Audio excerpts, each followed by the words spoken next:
Well, I was born in Jordan, but my Jordan. parents are Palestinian. Let's assume for a second that in the 1948 war, Israel would have lost. What is the region going to be called? Palestine? Are you sure? Unless the what you're saying, the Greater Syria project happened or something.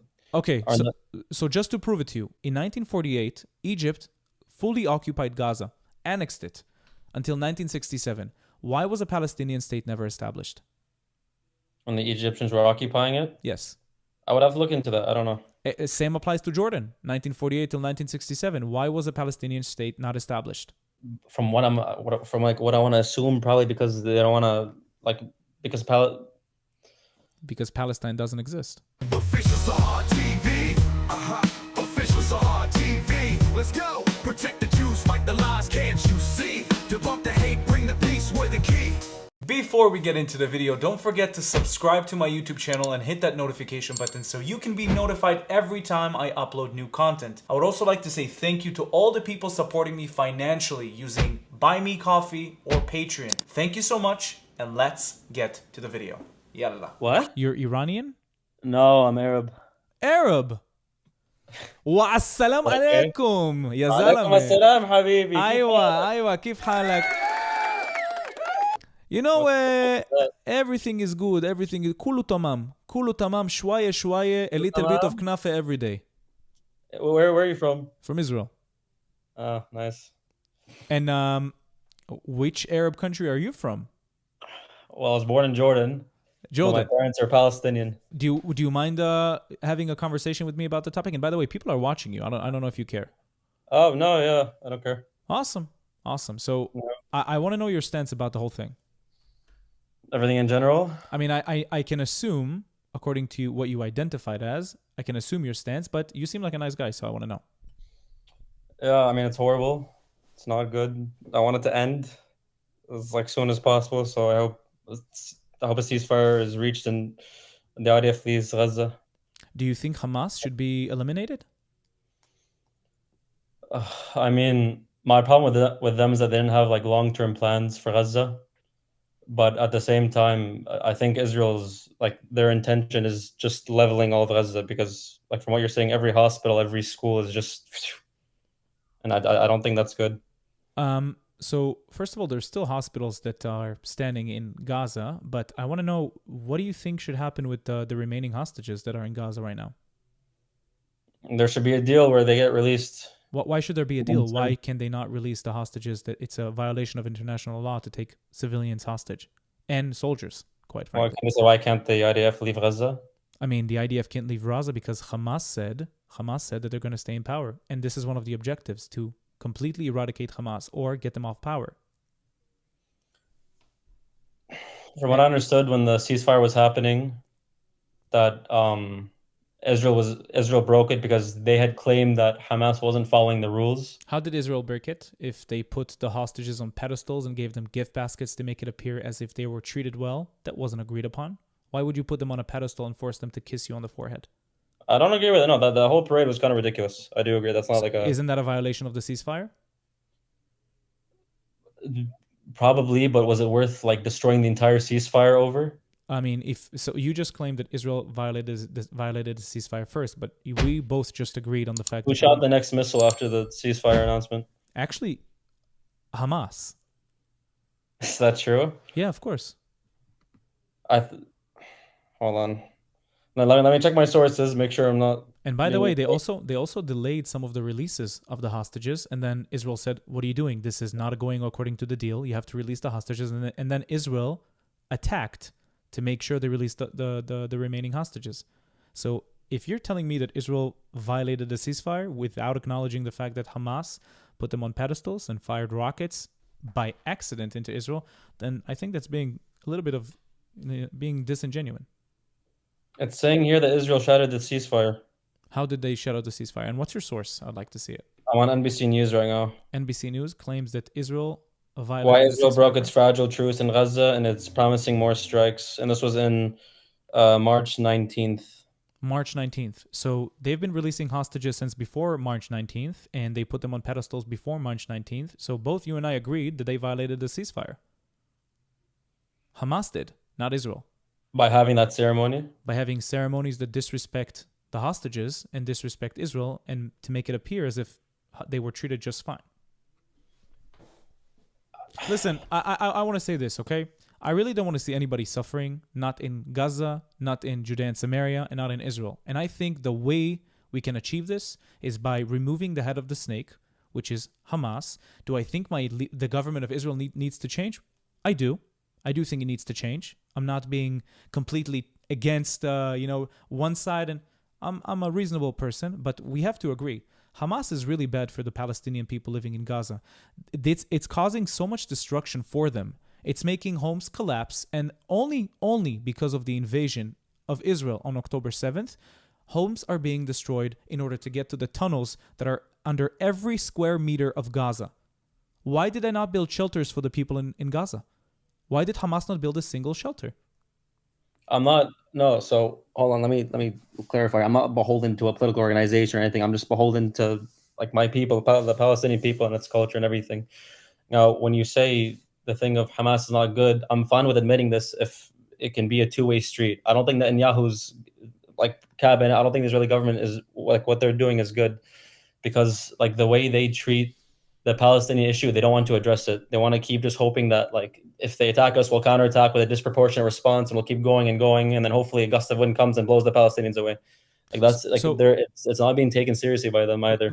Are you for a one state or a two state? I don't believe in a two-state solution because of the recent events that happened, not only October 7th, I'm talking about 2008, when a two-state solution was offered, or 2000, that was rejected. 96% of the land and $30 billion in compensation were offered to the Palestinians, yet they still rejected it. People were going against Yasser Arafat, saying, are you crazy? How could you refuse such a deal? But the moment you recognize a Jewish state called Israel, the dream of an Islamic Khalifa is ruined.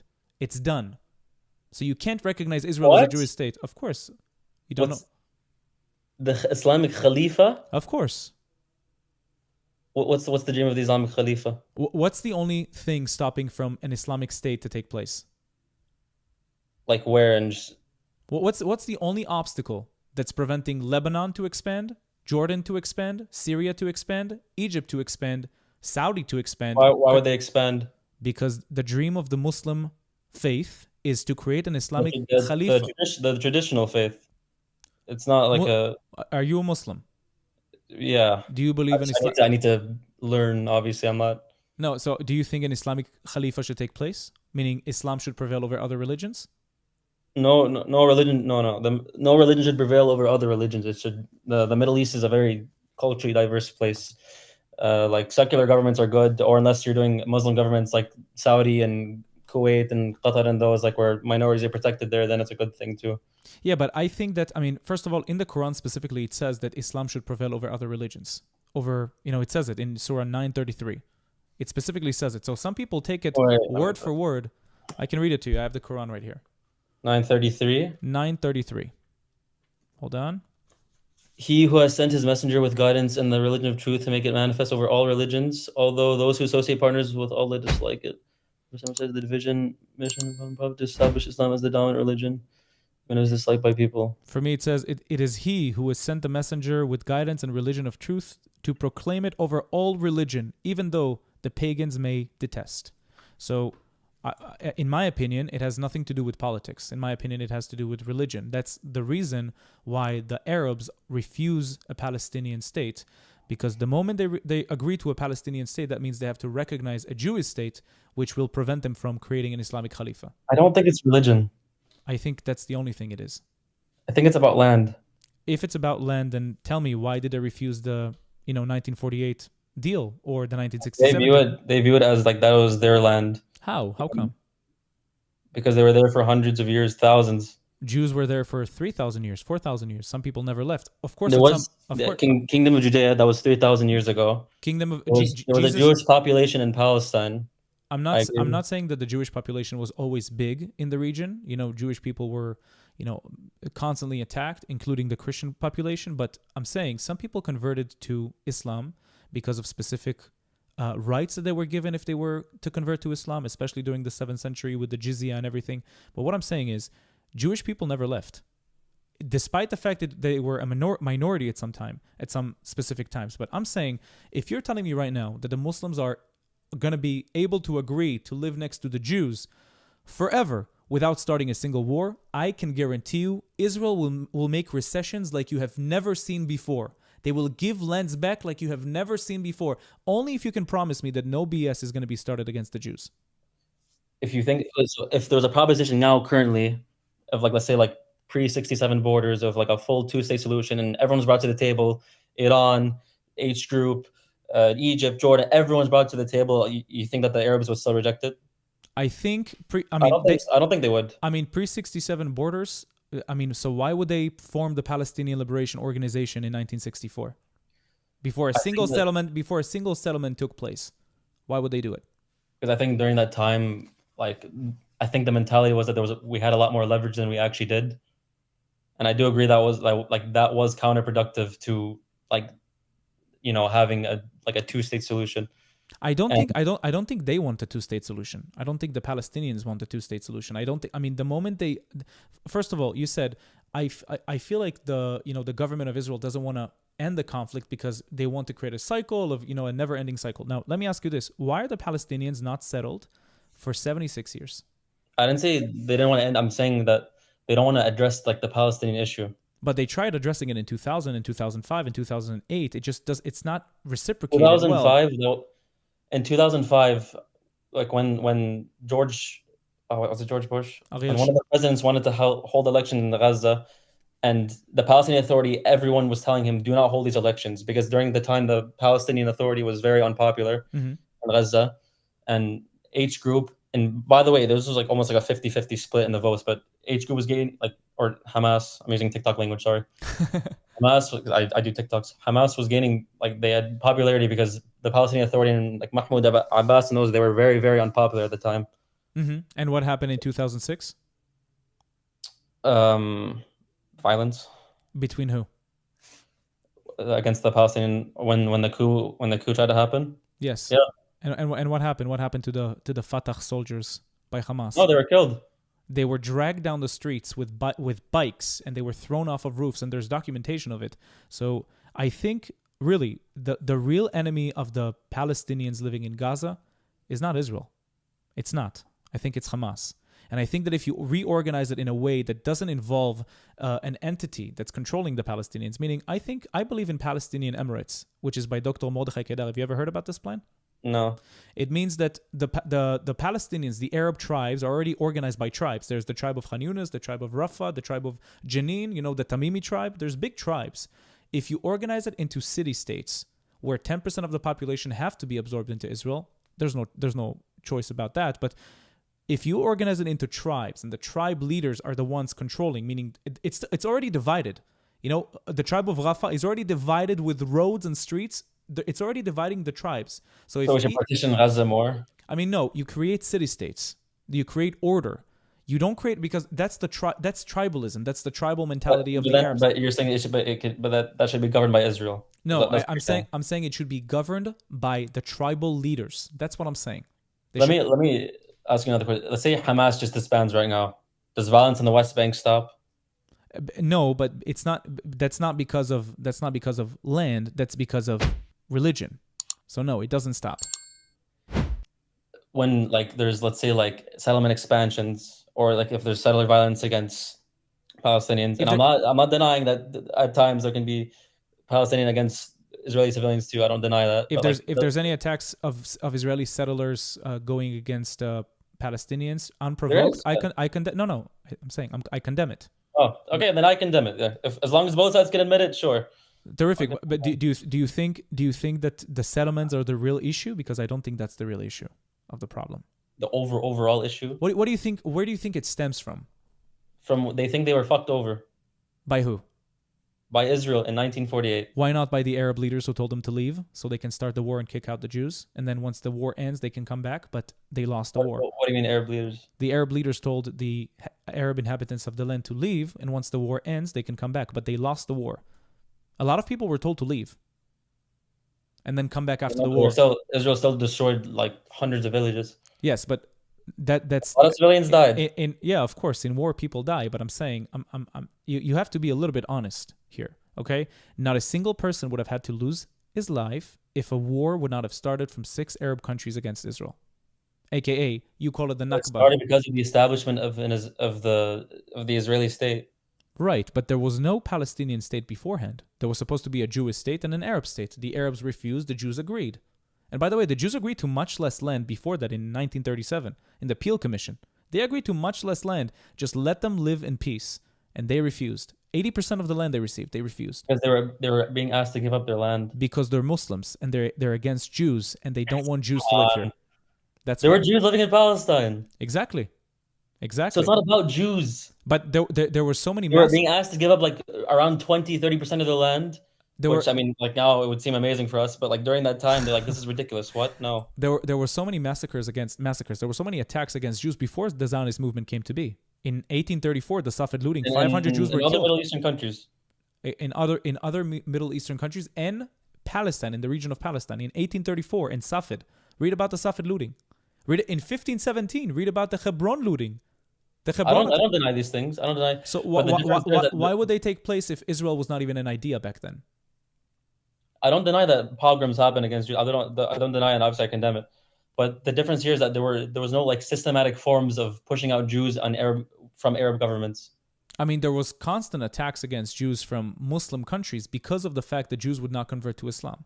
By people, bad actors, but not by governments themselves. Whereas Israel was like pushing out Palestinians. That was a systematic form of pushing out Palestinians. The Arab governments weren't doing that. In the Declaration of Independence, it's calling for the Arab inhabitants of the land to help Israel build a country and receive exactly the same rights. The Arab of Yafo win exactly those rights, same as the Arabs of Haifa and the Arabs of Lod. Hold on. Okay, let's say hypothetically, all the Palestinians go, okay, you know what? We want to be members of the Israeli state. Let's go. All of us, all millions of us. Israel will never accept that. Of course not. Because then, then the Arab population will be more than the Israeli population. Correct, and then it's not a Jewish state. I'm against it. They never have equal rights. But they did in the Declaration of Independence. Before the war started, they said to the Arab inhabitants of the land, whether you like it or not, they said, help us build a state and get exactly the same rights, which exactly happened to the Arabs of Yafo and the Arabs of Lod and the Arabs of Haifa and the Arabs of Jerusalem. It happened, and we can't deny it. If you we could have been in a completely different situation right now where you could have had I do think that a Palestinian state exists. I think Jordan is a Palestinian state. Jordan's for Jordanians. Palestine's for Palestinians. What's the percentage of Jews in Israel right now? The Jew, 70%? 80%, about 80% is Jewish. 20% is not. What's the percentage of Palestinians in Jordan? Like 50, a lot. 75%. Almost the same as Israel. Almost the same as Israel. Why is Jordan not a Palestinian state? Because Jordan, because the Hashemites, the Hashemite kingdom, they hijacked it from you guys. Why don't the Palestinians go against the Hashemite kingdom trying to claim their land? Because they're Muslim. There was Black September. There was an event that happened. Yeah, but it's not a thing that happens on a daily basis like Intifadas. But the problem is that like when people say like the reason people say like we want Jordan to be a Palestinian state, they're using that to justify expelling Palestinians from like the West Bank and Gaza to go to Jordan. Like this is like it's like a tactic used to try and expel them. Like, oh well, you should just have the Jordan state and that can be Palestine and go there. But the way like when I talk about people in the West Bank, like they saying like this is our land. We've been here for hundreds of years. My grandfather, grandfather have all been here. They don't want to leave. Like they don't want to leave. And I'm it's easy for me as like a person who's lived in America, I lived in the Western life, I've been safe my whole life. Like I'm like, okay, whatever. But for them, it's like, no, we've been here, we're not leaving. And I'm perfectly fine with the fact that they stay. I'm perfectly fine with it. Just like they should be perfectly fine with the fact that the Jews are not going anywhere. The state is established. We're not going anywhere. But if I accept them, but they don't accept the existence of a Jewish state, we have a problem. We can't move forward ever. If you don't recognize my right to exist, that's a problem. The Israeli government, they need to like show like a certain like sense of like humility and gratitude, like something to try and bridge the gap to connect. But I think someone like Netanyahu doesn't do this. He just instigates. I think first of all, let me just say something off topic. I think you're incredibly respectful, and I'm really enjoying this conversation. And it doesn't really happen, with a lot of people that come from that region. They usually curse and they're not respectful. You're very respectful, so I just wanted to tell you I'm enjoying this conversation. You too. Thank you. I'm trying to be like realistic about it. Listen, I can tell you this: if you're telling me right now that the Arabs of the region living in Gaza or Judea and Samaria, if they right now tell me we are willing to live next to the Jews. They can have their Jewish state. We will have our Arab state. We're good. No more attacks. I can promise you Israel will do whatever it takes to make it happen. The problem is they will never recognize Israel as a Jewish state. Ever. Ever. So what do we do from here? But Israel's never going to recognize a Palestinian state. If you're telling me right now that this is promised for eternity, there's no conflict between the people. Maybe from you, but not from the government. Of course from the government. The government attempted to do it so many times. They attempted to do it. They gave them golden offers and they refused them. The offer of 2000 was golden. 96% of the land. After pressure, right? After 2000 was after all the Intifada stuff was happening. No, the 2000 was answered by the second Intifada. But we also offered a state in 1967 and in 1948. But you have to realize where it stems from. You have to try to understand where it comes from, you know? I don't know. I think you give the government too much credit. For example, the whole thing. I'm not giving them too much credit. I'll say this, right? When people say the Gaza war, if they just brought the hostages home, the war will end. A lot of people say that, but no, let's say on October the 8th, Yahya Sinwar comes out and says, "All right, guys, here's the hostages." The war's not ending, but Israel's still gonna attack. But it's not what Israel says. It's if the hostages are returned and Hamas is dismantled. Hamas will never dismantle itself ever. No matter what happens. Is asking your enemy to dismantle their weapons a realistic ask? I mean, if you let them stay in power, then you're pretty much saying, yeah, go do October 7th next year, just like you promised. Because they promised. They said, we will keep doing it until the filthy Zionist entity remains, you know? So what do we do? What do we do? What, do we just let them slaughter another 1,200 people? No. But isn't the mentality there, it's well, we don't have an airport, we don't have citizenship, we don't have really anything. They can turn off our water, electricity at any point in time. When do we have our own governance? Because you guys said that you pulled out in 2005, but it doesn't feel like they had that. So let me ask you, just to try to get you see what I see. If Israel pulled out in 2005 and then Hamas got into power in 2006, in 2007 they started firing rockets, whatever. Why did they not attack Egypt? Why don't they attack Egypt? They also have a blockade against the Gazans. Why don't they attack the Muslim neighboring country? Egypt wasn't occupying them. What do you mean? Egypt was never their land. Egypt was never Palestinian land. Egypt controlled Gaza between 1948 until 1967. They never tried to revolutionize against the Egyptians because of the fact they were Muslim. You're trying to make it about religion. It's not about religion. They view as Israel came onto their land. Egypt didn't come on. They don't view as Egypt being Palestinian land. They view as where Israel is that being Palestinian land because it was Palestinian land. But the Egyptian people they see Gaza as an Arab land, not as Palestinian land. Arab and Palestinian is... What distinguishes Palestinian land and Arab land? I want to know. What distinguishes Jordanian land and Arab land? What distinguishes Saudi Arabian land and Arab land? So when you say Palestinian land, you're talking about land that belonged to the Arabs before 1948? Yes, the Palestinians that were living there. So let me show you a map. You know that map that people like to show with 1948 and then what happened in 1967, how it shrunk and shrunk and shrunk more and more. You know that map? So that map is purely going to prove what I'm about to say. I wrote Jordan. I thought of a Palestinian state. I wrote Jordan. Palestine shrinking 1948. Look at this photo. This is going to be really easy to refute. So this is a Palestine in 1946. Okay, you see all the green parts? Okay, this part of the land right here. What is this land? What is this part called? What do you mean? The part that I'm showing you right now. What is this part considered to be? Now? No. What is it? What's it called? Palestine.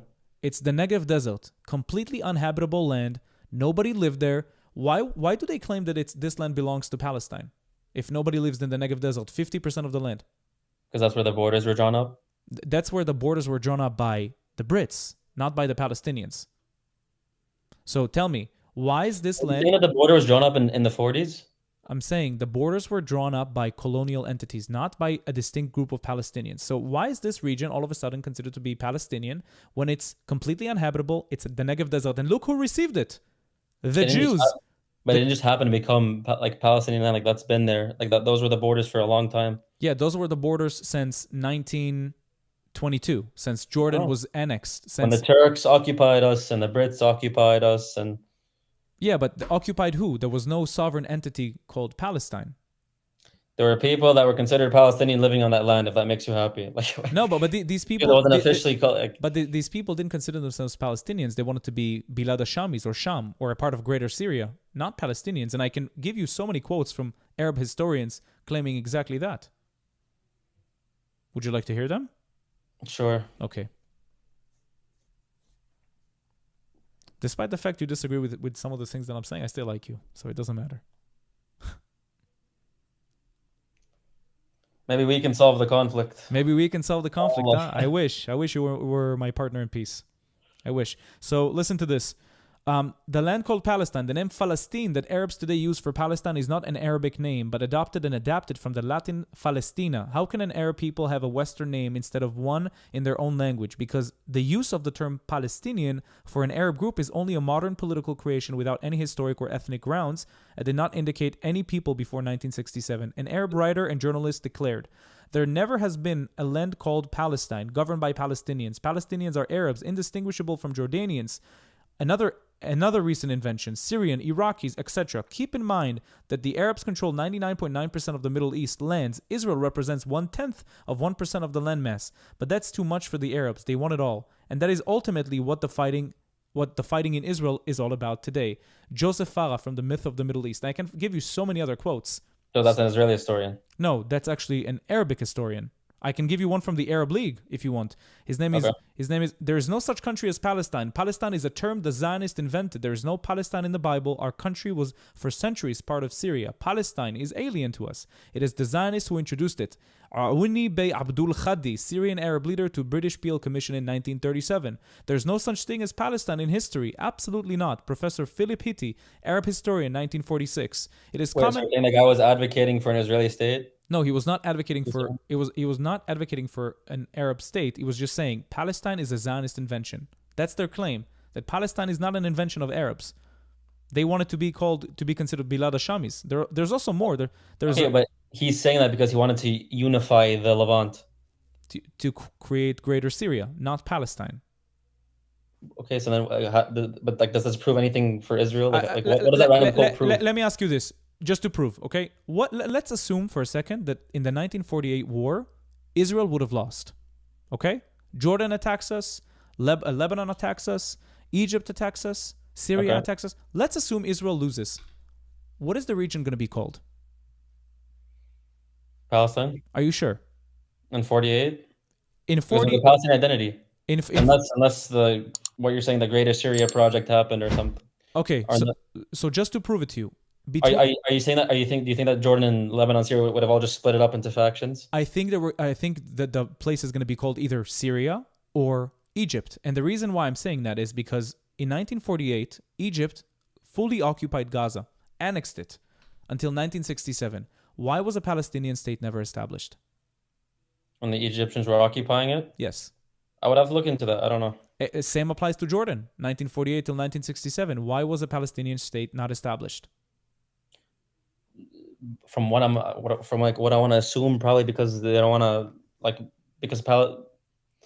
because Palestine doesn't exist. That's not true, though. It is. Why did they not form a Palestinian state? Why did they not run after a Palestinian nationality? I can't speak for this government at all. Again, I have to look into the reasoning of why that would happen. That's fine. That's fine. You can do it. But there's just to say anything for so if it had a different name, then it would be official.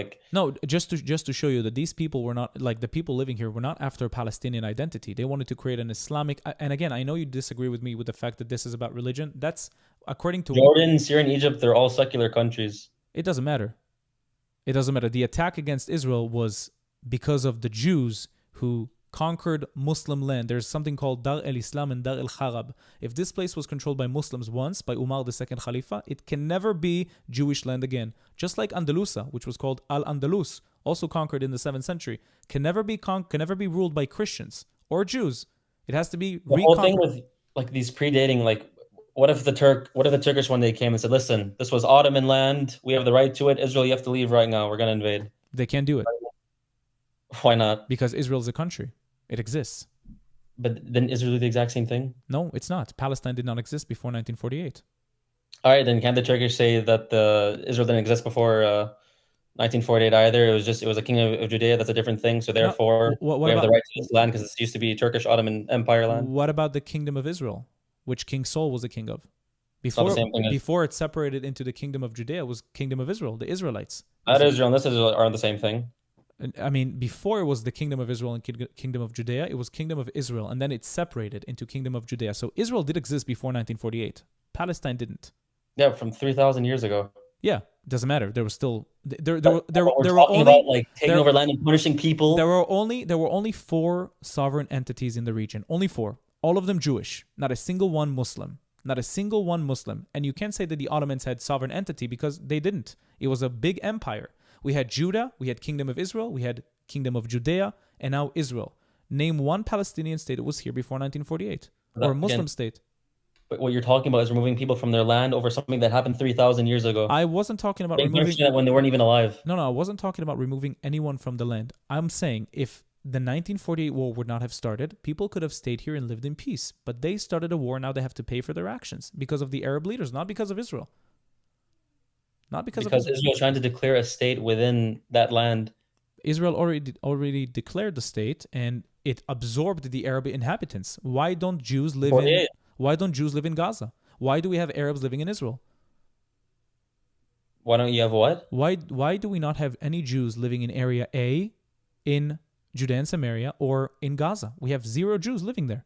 Why is that? Area A is the tiniest part of the West Bank. The smallest fraction that's scattered everywhere. It's not. And then there's it's B not, that's shared and then C that goes to the Jews. B is not actually shared.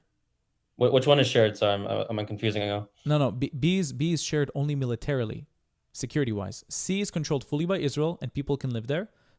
Area B is controlled security wise between Israel and the Palestinian Authority. B has no Israelis. It's just Maybe you have some homes cornering a little bit into the area, really like a tiny fraction.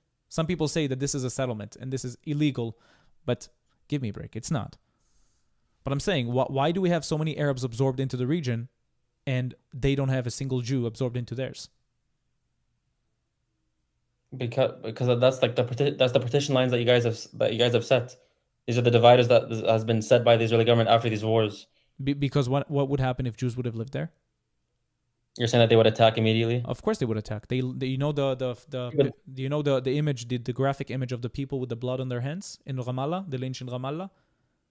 No, but okay. So 2 Israelis by accident entered into Ramallah. They caught them, they lynched them, they killed them, they opened their bodies and they ate their livers and their intestines. And then they put their bloody hands and said, "Khaybar, Khaybar, ya Yahud."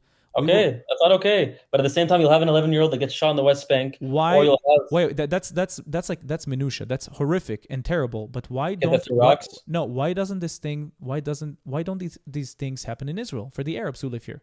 Why don't you see Jews going and doing horrific things like they do to Jews in Ramallah or in Jenin? It happens in the settlements. Like when you look at the Palestinian director guy from No Other Land, the guy that got beaten up and all this stuff. The people, that story? I don't know about the story, but I just know that the people that live in Area C are being provoked and agitated just as much as the other side is being provoked and agitated. You can't just say that it comes out of the blue. If you come to me and you... I'm not saying that. The point that you're trying to make is that if Jews go to a Palestinian land, they'll probably get pogromed and brutalized and whatever. I'm not saying. But if the other way around, it doesn't happen. But it does happen. But it doesn't happen. Why are the Arabs in Yaffo live there in peace for 3 generations, 4 generations? Where? Why are the Arabs of Yaffo live in Yaffo in peace?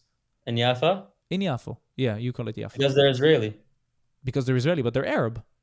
Yeah, but they have Israeli citizenship. Yeah, but they were not Palestinian. They're Israeli. Like they were Palestinian. They have But you guys consider them Israeli. But that's exactly my point. That's exactly my point. Your point. That's exactly my point. My point is that you have 0 Jews living in Ramallah and Jenin and Hebron. Of course you do, because Hebron is Jewish land. But my point is you have 0 Arabs living. You have 0 Jews living in those areas. We have Arabs living in this area from before 1948, and nothing happens to them. Because you'll have Muslims and Arabs that will classify as Israelis, but you won't have Jews classifying as Palestinian. You still have a lot of people in Yaffo that would classify as Palestinians. You still do. But they have the Israeli citizenship. It doesn't matter. They still do. They still identify as that. And they get exactly the same rights as the Israelis, as the Jews. I don't know. I guess we can agree to disagree. Okay, I'm fine with that. But anyways, good convo. I appreciate it. Thank you for the conversation, brother. Bye. Yeah, bye. Officials are TV.